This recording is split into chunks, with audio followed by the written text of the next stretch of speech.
तो आप लोग का स्वागत है फिर से स्मार्ट क्लास के यूट्यूब चैनल पर। आज हम लोग शुरू करेंगे जिस तरह कल के थे सिंपल पास्ट, आज हम लोग उसी तरह शुरू करेंगे past imperfect tense. Past imperfect ऐसा टेंस होता है जो पास्ट कंटिन्यूअस नहीं था, ये प्रेजेंट कंटिन्यूअस, सेम उसी तरह का ये एक सेंटेंस यानी इसके रहते हैं, सेम वही है, बस रहा था रही थी का चेंजेस आता है। तो इसको बता देते हैं, पास्ट इम्परफेक्ट को पास्ट कंटिन्यूअस टेंस भी बोला जाता है, पास्ट इम्परफेक्ट को पास्ट कंटिन्यूअस टेंस भी बोला जाता है। कोई भी दोनों में अंतर नहीं होता है, बस कुछ चीजों को ध्यान रखना है।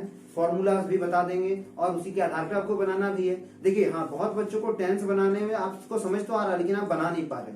तो देखिए आपको दो चीज अपना बहुत अच्छा से रेडी करना होगा। पहला तो वर्ब और दूसरा सबसे इंपॉर्टेंट वर्ड मीनिंग्स। ये दोनों ही आपको क्या करेंगे, टेंस बनाने में हेल्प करेंगे। वरना बिना हथियार का कोई भी युद्ध में जाएगा तो वो जीत पाएगा क्या? नहीं जीत पाएगा ना। उसी तरह जब आप इंग्लिश में कोई वर्ड को ट्रांसलेट करते हैं ना, तो आपको ये दोनों हथियार का बहुत जरूरत होता है, खास करके टेंस में। किसका? वर्ब्स का और वर्ड मीनिंग्स का। तो इन सभी का ध्यान रखिएगा। अब आते हैं हम लोग मेन टॉपिक पर। तो आज हम लोग क्लास करवा रहे हैं किसका? पास्ट इम्परफेक्ट या पास्ट कंटिन्यूअस टेंस का। इसको देखिए कैसे इसको पकड़ते हैं कि ये पास्ट इम्परफेक्ट है या पास्ट कंटिन्यूअस है। बहुत इजी तरीका है, इसको जैसे समझते हैं। यदि किसी वाक्य के वर्ब के साथ रहा था, रहे थे, रही थी, ये सब रहे, तो इन्हें क्या बोला जाता है? इन्हें पास्ट इम्परफेक्ट या फिर पास्ट कंटिन्यूअस टेंस बोला जाता है। बहुत सिंपल सा है। जैसे राम जा रहा था, सीता खाना खा रही थी, मोहन सो रहा था, दीपक लड़ाई कर रहा था। तो सब में क्या लग रहा है आपको? ये क्लियर पता चल गया कि इनके वर्ब के साथ क्या लगा हुआ है? रहा था, रहे थे, रही थी। तो इसी के आधार पे हम लोग को जितना भी सेंटेंस है उनको बनाना है बिना कोई टेंशन लिए। तो अब पहले हम लोग रूल्स जान लेते हैं। रूल्स जानने के बाद ऑटोमेटिक क्या होगा, हम लोग को बनाने में सहूलियत मिलेगा।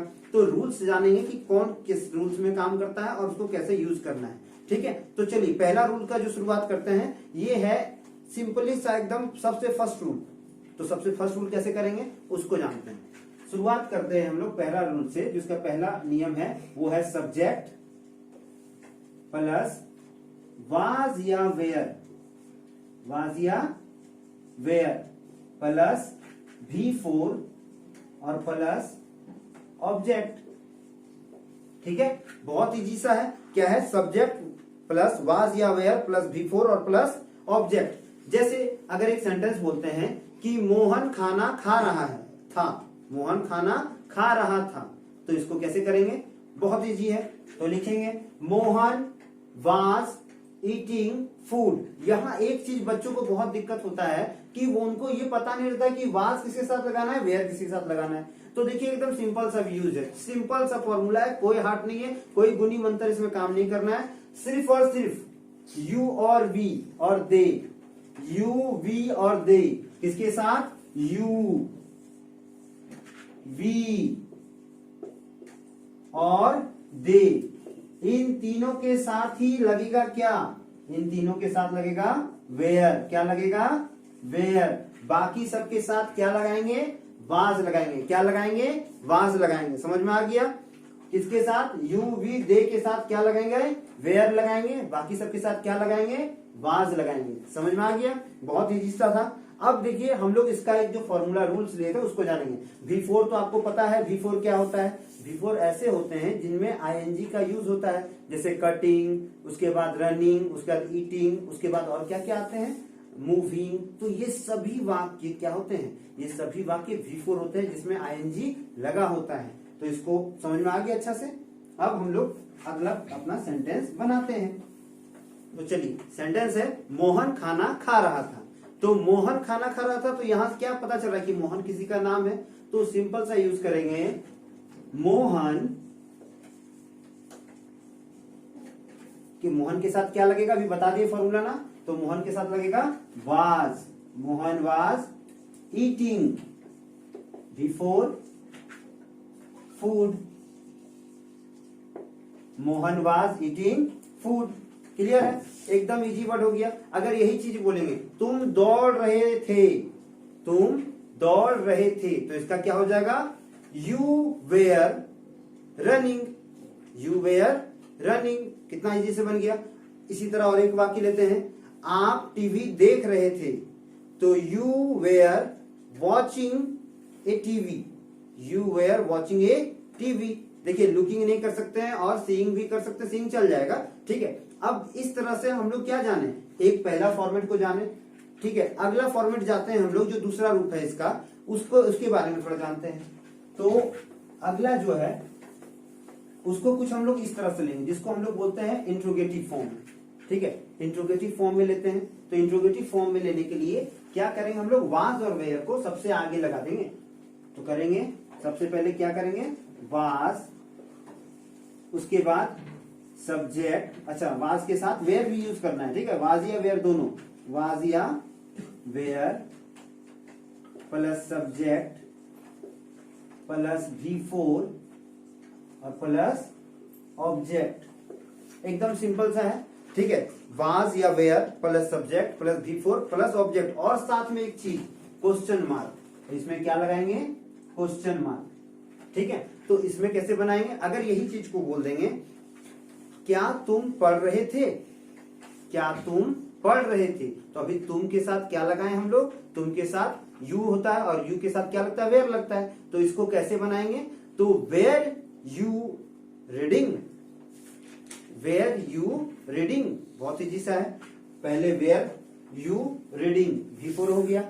अगर इसी तरह एक वाक्य लेते हैं, क्या गीता गाना गा रही थी, क्या गीता गाना गा रही थी, तो इसको कैसे लिखेंगे, सीधा है, वाज लगेगा, गीता के साथ क्या लगेगा, वाज लगेगा। तो was Geeta singing a song, was Geeta singing a song, बहुत इजी है।